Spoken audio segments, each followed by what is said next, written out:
Yo, what is up guys, Delboy here, aka Blue Collar Sports TV. Hopefully you guys are doing well. If you're new here, smash that like, hit subscribe, all of that good stuff. Apologies for the lack of content recently in regards to the boxing channel. Is what it is, just not really been feeling too much on the boxing schedule, but there are a few things coming up in the next couple of weeks. And one fight low-key that I'm looking forward to is the rematch between Crocker and Paddy Donovan. This fight goes down on the 13th of September, takes place in Belfast, Northern Ireland. It's going to be a raucous atmosphere. Northern Ireland versus Southern Ireland. Crocker versus Paddy Donovan 2.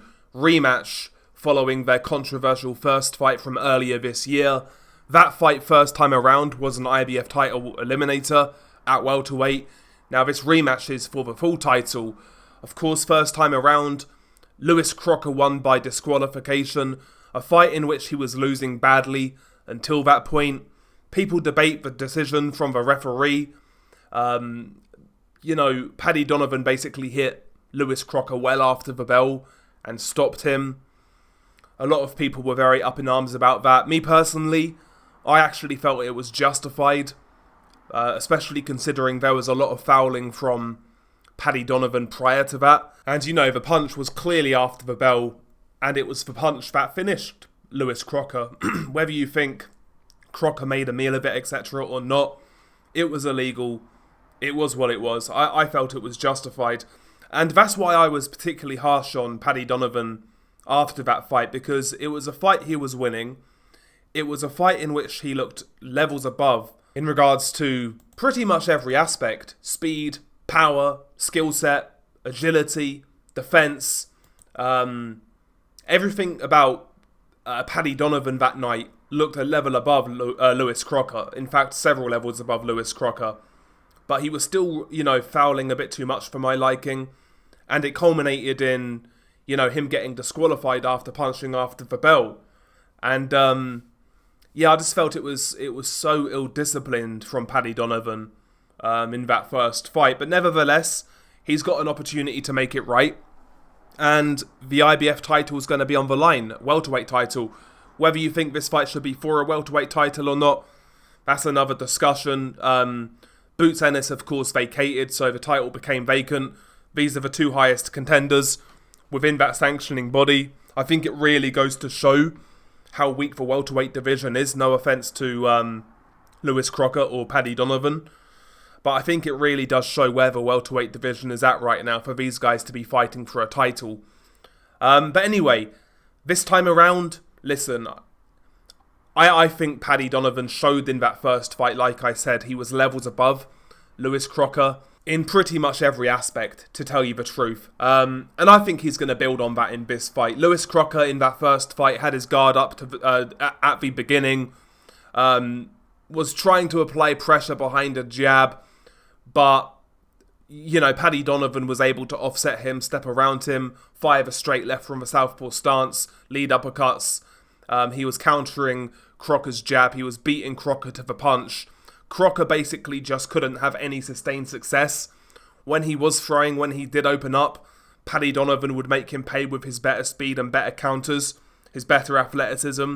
And any time Crocker had like a little moment of success, Donovan would answer back straight away with better work. He just couldn't get going that night, Crocker, and, it just looked like he was chasing shadows, to tell you the truth. So there's a big gulf in class here to bridge if you're Crocker, and listen, Crocker doesn't have the same natural talent that Paddy Donovan has. He doesn't have the athleticism that Paddy Donovan has, doesn't have the speed that Paddy Donovan has. So what can he do in this fight to really bridge that gap?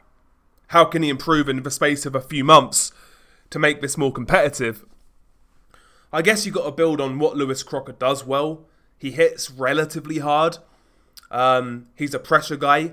He couldn't get that pressure going first time around because, Donovan was able to maintain range and pick him off. But I think this time around, I think Crocker needs to, I would say, double the jab this time around. He was coming in with single jabs last time around. It was easy for Paddy Donovan to counter. I think Crocker needs to come in behind the high guard again. A lot tighter though. He needs to double jab more often. Feint the jab.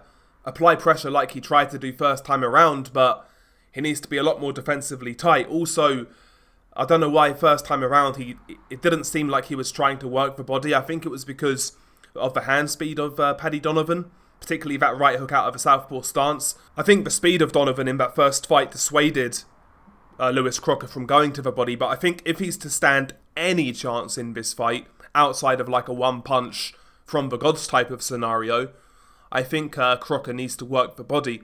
I think he needs to make the body his primary focus from early on. Not do what a lot of fighters do these days, where they're losing a fight, they're trying to apply pressure, but they're not getting there.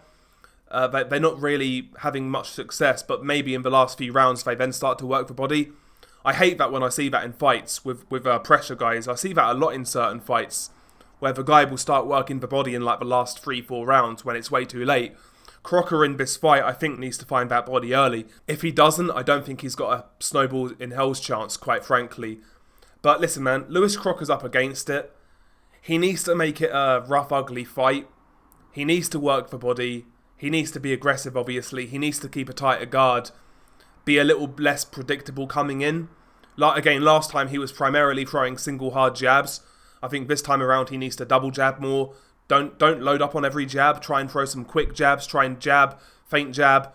Just show a bit more coming forwards, while maintaining a decent guard, and see where that works out. See how it works out. Aside from that, his only chance is like I said, a punch from the gods.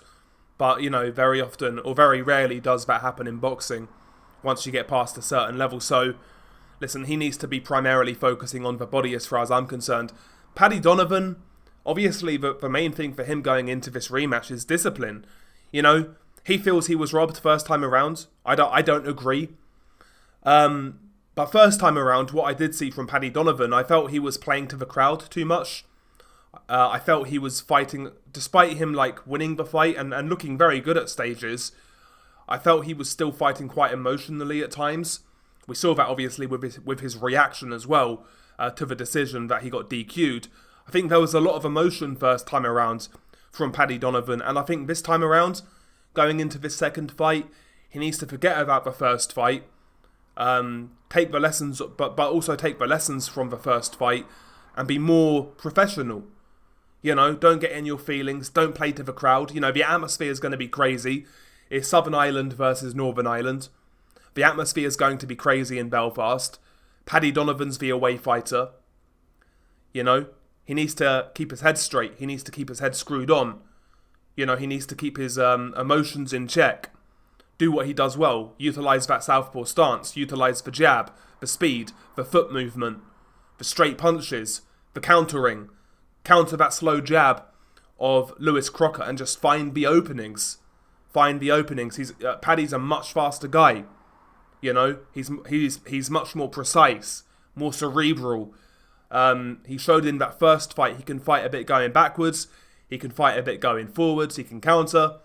Use that repertoire to open up Lewis Crocker, to pick the holes in his defense and slowly dissect him, but with less fouling. None of that shit. None of the fouling. None of that nonsense. He just needs to do what he did last time around, but don't lose your head. Pretty much. That's it. And I think he will do that. I think Paddy Donovan will right the wrong this time around. I do. I think he'll win this fight by late stoppage.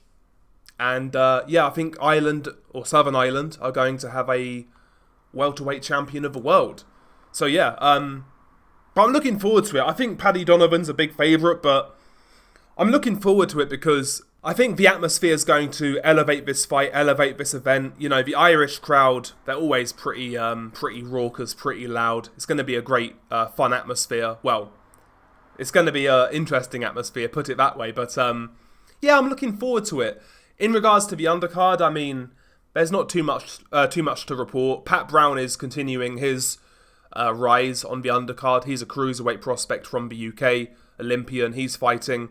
But there is one fight to look out for on the undercard. At super welterweight, Ishmael Davis versus I can never say this guy's first name, but his surname is Agyarko. I can never say his first name. I always forget how to say it. But Ishmael Davis versus Agyarko is a really good fight at super welterweight. I'm not sure who I'm picking in that one. I might pick Ishmael Davis. Davis is coming off a couple of losses, of course. But I've never really rated Agyarko, to tell you the truth. Not that I rate Ishmael Davis all that highly, but I think he might have a slightly higher ceiling than Agyarko. But that should be a good fight. I think Ishmael Davis is the underdog. I might be tempted. I don't bet on fights, often, very rarely. In fact, I forgot the last time I bet on a fight, but depending on the odds, I might have a look at Ishmael Davis because I think he's got a very good chance in that fight, but it should be a good fight nonetheless. But yeah, share your thoughts below. Beanie Guy Del Boy. Peace.